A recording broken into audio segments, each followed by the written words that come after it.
Lord is about to do. We're living in that time. We're living in that season. We're living, as Pastor declared, we're living under that open heaven. We're living under the open heaven. I don't know where it is that he pulled that, if he pulled it out of the Spirit of God, or if the Lord spoke him to that, or somebody said that to tell him, I don't know. But he declared, he said, we're living under an open heaven. Now, some of you may not know what an open heaven means. The Bible talks about a brass heaven. That when the brass heavens, and it was a Jewish, a Hebrew term concerning the shutting up of rain, a dry season, where the heavens would not yield rain and would not water the crops.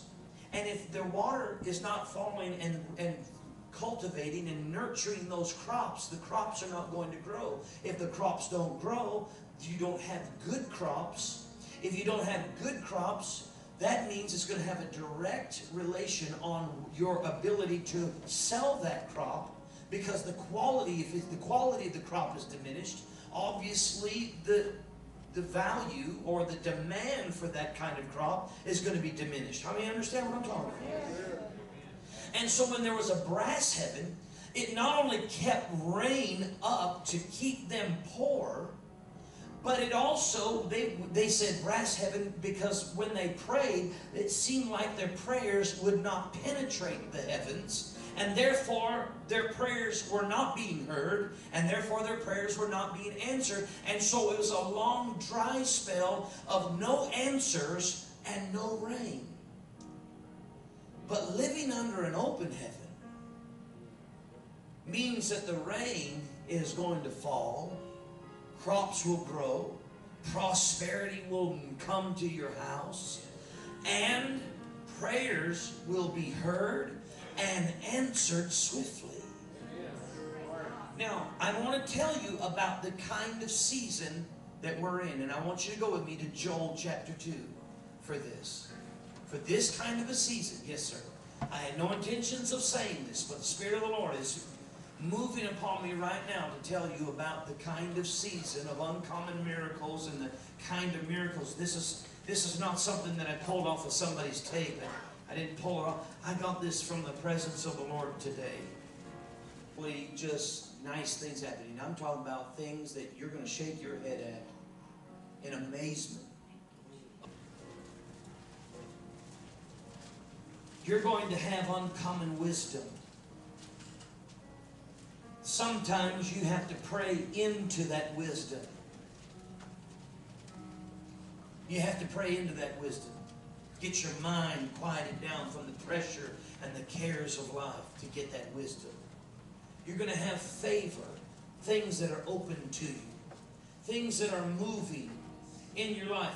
People are just going to do things for you, not knowing and realizing why it is. They just, like I said, they're just going to take a liking to you. Joel, J-O-E-L. The book of Joel, not Job. The book of Joel, chapter 2. Watch this.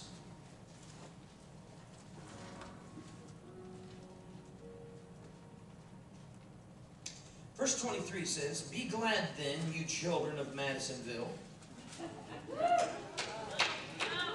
Be glad then, you children of Conroe, Huntsville." I'm getting there. People in Norman G need to be more patient. Jessica. Missouri. That's that show me state. That's a real faith-building state right there. Be glad then, you children of Hilltop, Midway, Norzules, North Zulch, Norzul, whatever. I don't know if I'm that white. I'm sorry.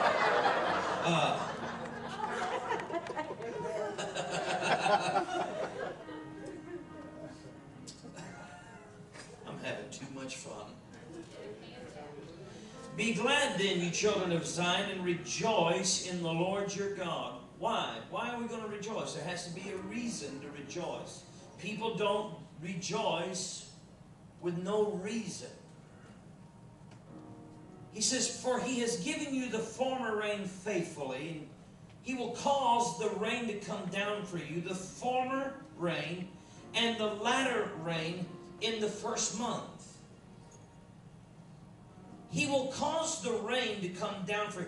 We said that this, the Spirit of the Lord spoke to us last night. Zechariah chapter 10 verse 1 says, in the time of the latter rain, ask ye the Lord for rain. Now we're not talking about just natural, we're not talking about natural rain. We're talking about rain, the rain of heaven, spiritual rain, blessing. He said the rain, he said, now watch this. He said, rejoice then, you children of Zion. He said, be glad then, you children of Zion. Rejoice in the Lord your God, for he's been faithful to give you the rain, and the former rain, and the latter rain is going to come in the first month. Now, that doesn't make sense to an agricultural society. An agricultural group, that doesn't make sense, because the former rains were the April rains or the spring rains. Everybody say spring rains. Spring rains. Former rains were the spring rains that would come to moisten the soil, to prepare the ground to receive seed.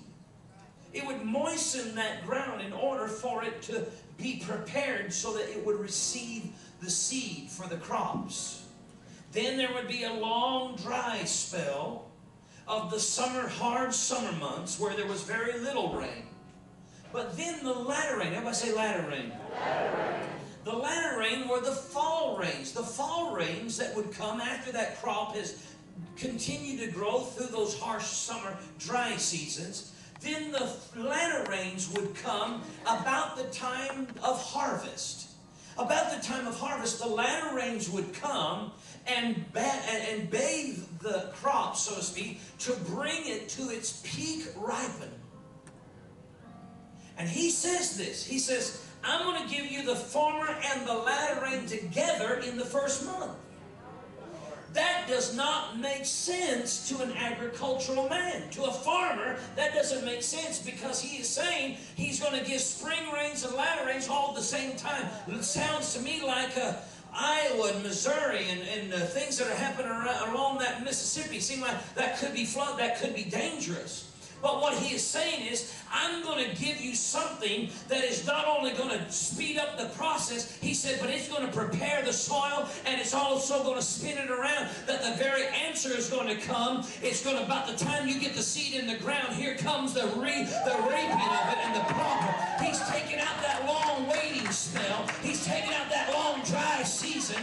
He's taking all that long waiting that we have been doing. If you pray that we have to wait a little while and wait a little while and wait for the Spirit of God, no, you're going to pray and turn around and there's the answer. You're going to give in the offering and turn around and there's the harvest. You're going to begin to see things happen. When he says, I'm going to give you a season of miracles, he's going to speed up the process of the thing. He's going to begin to multiply in